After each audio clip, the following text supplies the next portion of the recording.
जय हिंद दोस्तों, जय हिंद बच्चों। एलएन ग्रुप IAS एकेडमी में आपका स्वागत है। और आज हम फिर हाजिर हैं ज्योग्राफी के बुक 1 से चैप्टर 3 आपका मानव विकास चल रहा है। और मानव विकास का ये चौथा पार्ट होगा, जिसमें हम लोग ये जानेंगे कि मानव विकास को मापा कैसे जाता है और किस पत्रांक में इसको मापा जाता है। इसका पत्रांक जो होता है वो कब कब जारी किया जाता है, इन्हें जारी करने वाला कौन है। ये आपके बोर्ड एग्जाम के लिए बहुत ज्यादा इंपॉर्टेंट क्वेश्चन होगा। बोर्ड एग्जाम में डायरेक्ट एक क्वेश्चन पूछता है कि मानव विकास सूचकांक क्या है, या मानव विकास सूचकांक का निकालने वाला किस एजेंसी द्वारा ये जारी किया जाता है। ठीक है, इन सभी बातों पर हम चर्चा करेंगे इस टॉपिक पे, तो आप लोग बने रहेंगे। जो लोग चैनल पर नए आ रहे हैं वो सब्सक्राइब करते जाएंगे। चलिए, प्रीवियस क्लास में हमने ये देखा था कि मानव विकास क्या है, एक सार्थक जीवन क्या है, मानव विकास के सूचक क्या है, मानव विकास के स्तंभ क्या क्या हो सकते हैं, और मानव विकास के लिए उपागम क्या क्या होते हैं। यहां तक तो डिस्कस हो चुका है।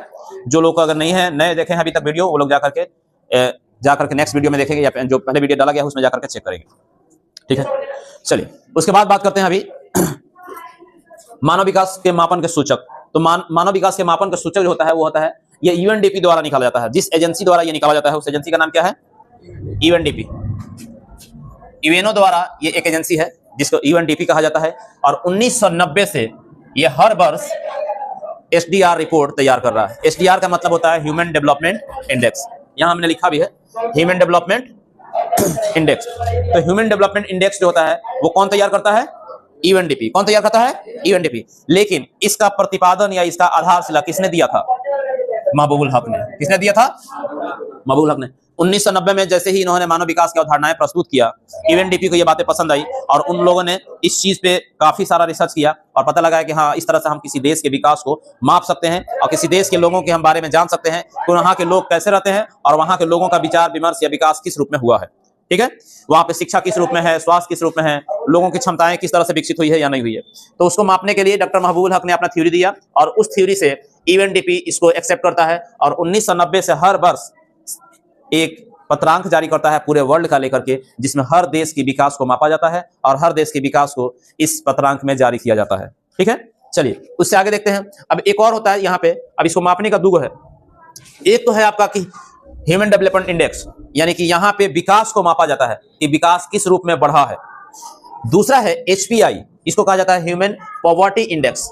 ये गरीबी को मापता है कि लोग कितने गरीब हुए हैं, क्यों गरीब हुए हैं, कौन कौन सा रीजन की कमी हो रहा है, कौन कौन सा कारण यहाँ पे हो रहे हैं जिसकी वजह से लोग पीछे होते जा रहे हैं। तो इस चीज को जो मापन करता है उसको बोलते हैं HPI। ठीक है, ये मानव विकास में कमी को मापता है, मानव विकास में कमी को मापने का काम करता है। ठीक है, चलिए हम बात करते हैं SDI का।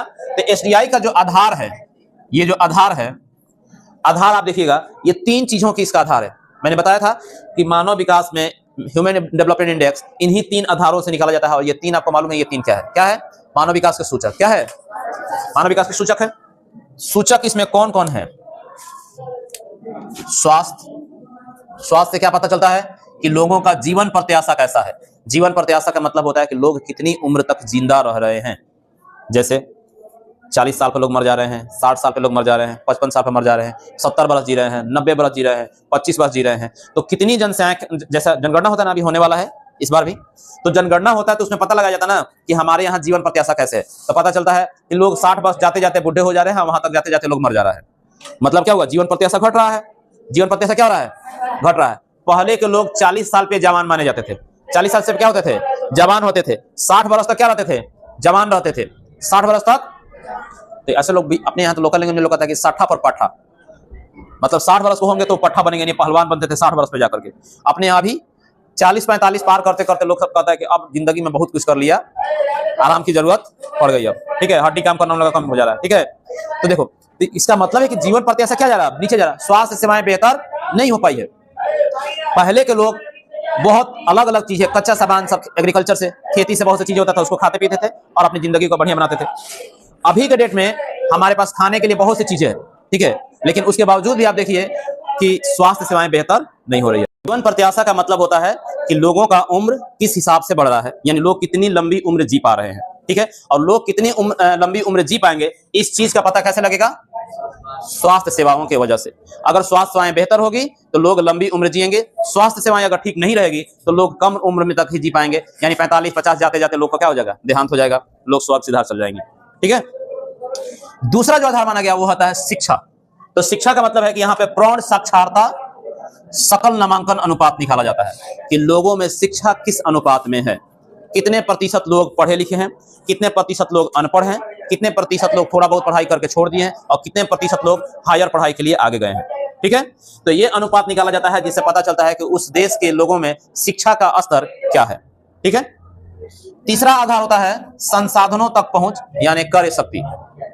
इससे क्या पता चलता है कि प्रति व्यक्ति आय कितना है, यानी हर एक व्यक्ति का इनकम किस रूप में है। अब देखा जाए तो बहुत सारे लोग हैं जिनको, कोई लोग 200 रुपये के दिहाड़ी पे दिन भर काम कर रहा है, कोई 2000 पे काम कर रहा है, कोई 2 लाख पे काम कर रहा है, कोई लोग करोड़ों में काम कर रहा है ना।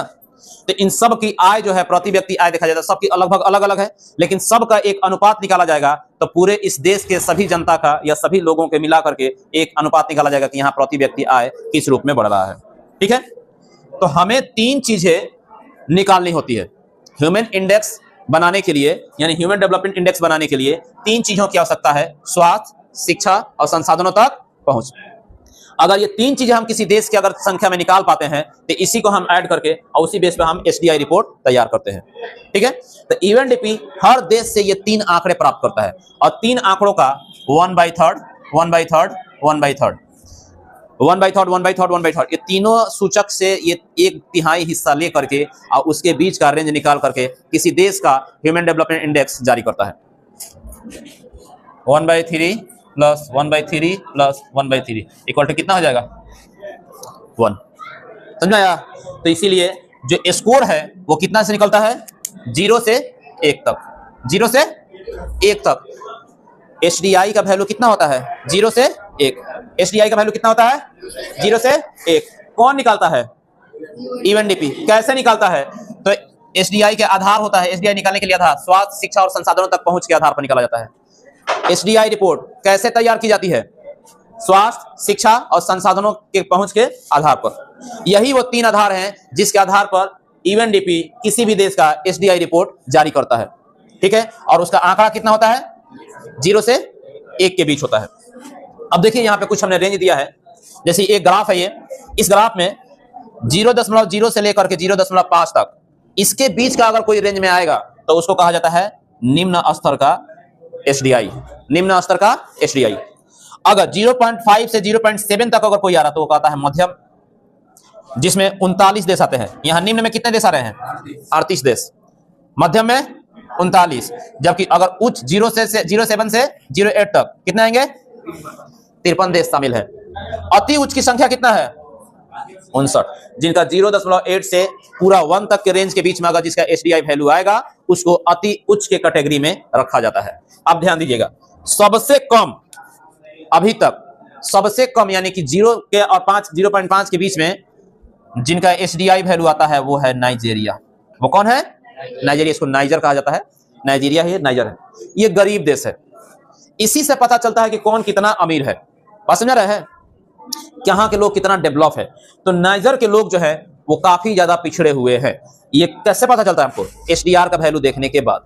तो एचडीआर का वैल्यू हम जब देखते हैं तो हमको पता चलता है कि नाइजर का वैल्यू जो है 0.5 से लेकर 0.5 के बीच में आता है। इसलिए इसको क्या कहा जाएगा कि यहाँ के लोग पिछड़े हुए हैं। इनसे थोड़ा बेहतर में आता है मध्यम कैटेगरी, और मध्यम कैटेगरी में लगभग 39 देश शामिल होते हैं, जिसमें हमारा भारत भी शामिल है। हमारा भारत किस कैटेगरी में है? मध्यम कैटेगरी में। ठीक है, कहने को तो अच्छी बात है, ऐसे कहा जाए कि भारत इतना विशाल देश है कि 4 श्रीलंका को बैठा खिला सकता है। लेकिन देखो, भारत से श्रीलंका का यूएनडीपी रिपोर्ट अच्छा है, तो ये मायने नहीं रखता कि क्षेत्रफल ज्यादा है, लोग ज्यादा है तो आपका यूएनडीपी में स्कोर भी ज्यादा होगा। समझ रहा है? उस हिसाब से नहीं देखा जाता। यहाँ एक एक व्यक्ति का विकास देखा जाता है। तो एक एक व्यक्ति के विकास के अनुसार देखा जाए तो हमारे भारत से बेहतर श्रीलंका का आर्थिक विकास है। बस समझ रहा है? प्रति आय बेहतर है उनकी। तो इनको रखा गया उच्च कैटेगरी में। उच्च कैटेगरी में कितने हैं? लगभग 53 देश शामिल होते हैं। वहीं पे अति उच्च में अगर कहा जाए तो 69। सबसे ज्यादा टॉप पर कौन देश है? यानी ह्यूमन डेवलपमेंट इंडेक्स में नंबर 1 के स्थान पर कौन है? नॉर्वे। कौन है? नॉर्वे। और सबसे छोटा यानी कि सबसे नीचे स्तर पे 189 देश के आंकड़ा लिया जाता है, 189। अब 189 के स्थान पर नाइजर है और 1 के स्थान पर नॉर्वे है। हमारे भारत का जो आंकड़ा है वो देखिए, 2018 का जब रिपोर्ट आया था तो भारत था 130वें स्थान पर। किस स्थान पर? 2019 में जारी हुआ तो 129, यानी कि थोड़ा सा हम लोग विकास किए तो हमारा स्कोर थोड़ा नीचे गया। 2020 हम लोग बढ़िया किए, बहुत बढ़िया किए, इसलिए 2 ऊपर चल गए हम लोग। समझा यार? देखो 2025 में भी अगर हमारा आंकड़ा देखा जाए तो 130 के ही आसपास हम लोग घूम रहे हैं। कितने देशों के बीच में? 189 के बीच में 130, 129, 130, 129, 130, 129, 131, इसी के बीच में अभी तक भारत हमारा लटका हुआ है। ठीक है, इसका मतलब है कि हमारे देश में विकास अगर प्रति व्यक्ति देखा जाए तो अभी भी 2019 से लेकर के आज तक यानी 6 सालों में कुछ खास बदलाव नहीं हुआ है। हम लोग आज भी उसी स्थिति में हैं, 5 किलो राशन और अनाज पे जीने वाले। बस समझ रहे हैं?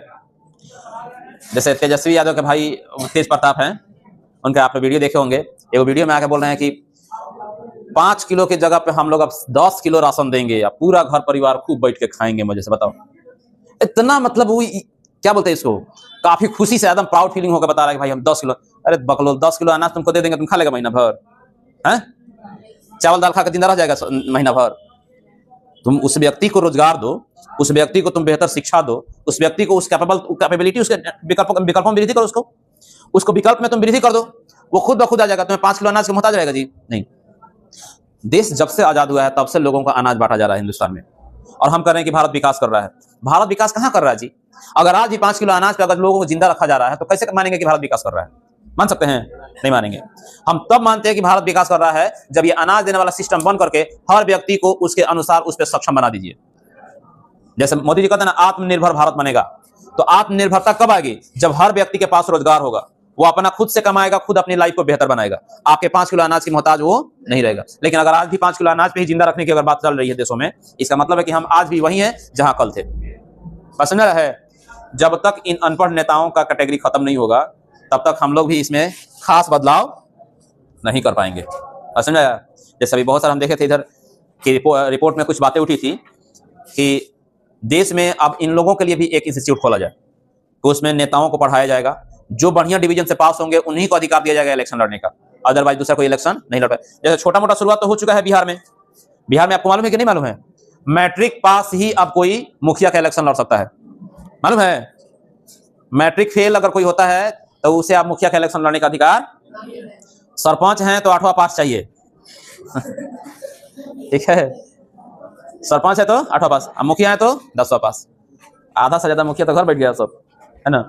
अगर यही कंडीशन पूरे देश में लागू कर दिया जाए विधायकों के लिए, एमएलए एमपी के लिए, तो पता चलेगा कि जितना ही सब बड़ा बड़ा दिग्गज अपने नाम के साथ घूमता है सब टैग लेके, सारा नेता गायब हो जाएगा देश से। इसमें बाई चांस कुछ नेता है जो कुछ बहुत पढ़े हैं, अब पढ़ लिख के भी क्या वो सिस्टम के साथ घूम मिलकर लूटिए रहा है सब। समझ में आया? देखो अब यहाँ पे समझो, यहाँ पे इस टॉपिक पे हमने ये डिस्कशन किया है कि मानव विकास को कैसे मापा जाएगा, और मानव विकास को मापने के लिए जो पैमाना रखा गया वो पैमाना का नाम है एसडीआई वैल्यू। एसडीआई वैल्यू लिया जाता है 0 से 1 के बीच में। ये हर वर्ष पूरे देश का जारी करता है यूएनडीपी। 1990 से अभी तक जारी करते आ रहा है। ठीक है, तो 2 तरह से वैल्यू निकाला जाता है, एक एसडीआई निकाला जाता है, एक एचपीआई निकाला जाता है। एचपीआई निकालता है मानव विकास में कमी को मापता है, और एसडीआई जो निकालता है मानव के विकास को निकालता है। ठीक है, एसडीआई निकालने के लिए जो उसका आधार होता है वो मेन रूप से 3 होते हैं: स्वास्थ्य, शिक्षा और कार्य शक्ति यानी कि संसाधनों तक पहुंच। इसी के बेस पर किसी भी देश की एसडीआई रिपोर्ट तैयार की जाती है, और उस हिसाब से अगर देखा जाए कि स्कोर रेंज क्या है तो यहाँ पे आप इस स्कोर रेंज के ग्राफ को समझ सकते हैं। हमारा भारत जो है वो मध्यम कैटेगरी में शामिल होता है, जहां पे आज भी हम लोग 130 129 के आंकड़े में फंसे हुए हैं। जो सबसे कम आंकड़े पर मौजूद है वो है नाइजर, और जो सबसे उच्च आंकड़े पर मौजूद है उसका नाम है नॉर्वे। ठीक है, याद रखिएगा। निम्न स्तर में कितने देश शामिल हैं? 38, मध्यम वर्ग में 39 और उच्च वर्ग में 53, अति उच्च वर्ग में 59 देश शामिल हैं। ये टोटल 189 देशों के आंकड़ा निकालता है कौन? यूएनडीपी। कौन निकालता है? ये क्वेश्चन ऑब्जेक्टिव में पूछता है कि मानव विकास सूचकांक कौन तैयार करता है। आपको ऑप्शन देगा उसमें, यूएनओ, यूएनडीपी, एशियान, कुछ भी दे सकता है। तो आपको याद होना चाहिए कि मानव विकास सूचकांक कौन तैयार करता है? यूएनडीपी। कौन तैयार करता है? और मानव विकास सूचकांक के लिए प्रतिपादन किसने दिया था? डॉक्टर महबूबुल हक ने। इन 3 आधारों से ही 1/3 लेकर के पूरा 1 का वैल्यू लिया गया है। समझा गया? अब एक और टॉपिक यहां समझ लीजिए कि अगर किसी देश का ह्यूमन डेवलपमेंट इंडेक्स कम हो रहा है तो क्या वजह है, और अगर ज्यादा हो रहा है तो क्या वजह है। ठीक है, समझिए। यहां पे कम होने के कारण क्या क्या है? राजनीतिक उपद्रव बढ़ेगा, राजनीतिक उपद्रव बढ़ेगा तो उस देश का विकास रुक जाएगा, सामाजिक अस्थिरता रहेगी उस देश का विकास रुक जाएगा, अकाल बीमारियां ज्यादा बढ़ेगी उस देश का विकास रुक जाएगा, आर्थिक विकास धीमा होना, अगर वहां के लोग अच्छे कमाएंगे ही नहीं तो अच्छे खाएंगे नहीं, अच्छे खाएंगे ही नहीं, अच्छा स्वास्थ्य नहीं होगा, अच्छा स्वास्थ्य नहीं होगा, अच्छा कार्यशक्ति नहीं होगा, अच्छा कार्यशक्ति नहीं होगा, लोग पीछे से पीछे चलते चले जाएंगे। समझ में रहा है? तो ये इतने कारण मुख्य रूप से होते हैं जिसकी वजह से कोई देश पिछड़ जाता है, और ये जिसके पास नहीं है वही देश आगे बढ़ जाता है। जैसे यहाँ पे नॉर्वे के लिए कहा जाए तो नॉर्वे क्यों टॉप पे है, इस बात को समझिए। यहाँ पे क्या है कि सामाजिक सेक्टर, शिक्षा, स्वास्थ्य, इन तीनों चीजों में ये बहुत अधिक खर्च करता है, बहुत अधिक खर्च करता है। दूसरा, राजनीतिक उपद्रव व अस्थिरता से स्वतंत्र है ये। यहाँ पे राजनीतिक अस्थिरता नहीं है, यहाँ पे उपद्रव नहीं होता है, यहाँ पे अस्थिरता, अस्थिरता का मतलब होता है हमेशा हलचल उठापटक, हमेशा देश में किसी चीज में होते रहे, इस तरह की कोई बातें यहाँ पे नहीं है। इसलिए इसका ह्यूमन डेवलपमेंट इंडेक्स टॉप पर बना हुआ है। ठीक है, हम लोग सब में शामिल है, इसलिए हम लोग मिडिल क्लास में शामिल हुए हैं। समझ रहे ना?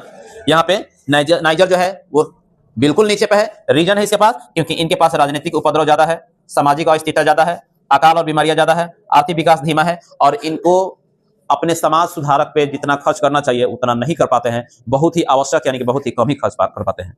ठीक है, तो ये मुख्य रीजन है जिसकी वजह से किसी का ह्यूमन डेवलपमेंट इंडेक्स नीचे चला जाता है, और ये वो रीजन है जिसकी वजह से किसी के देश का ह्यूमन डेवलपमेंट इंडेक्स में रैंकिंग ऊपर चला जाता है। बस समझ आया?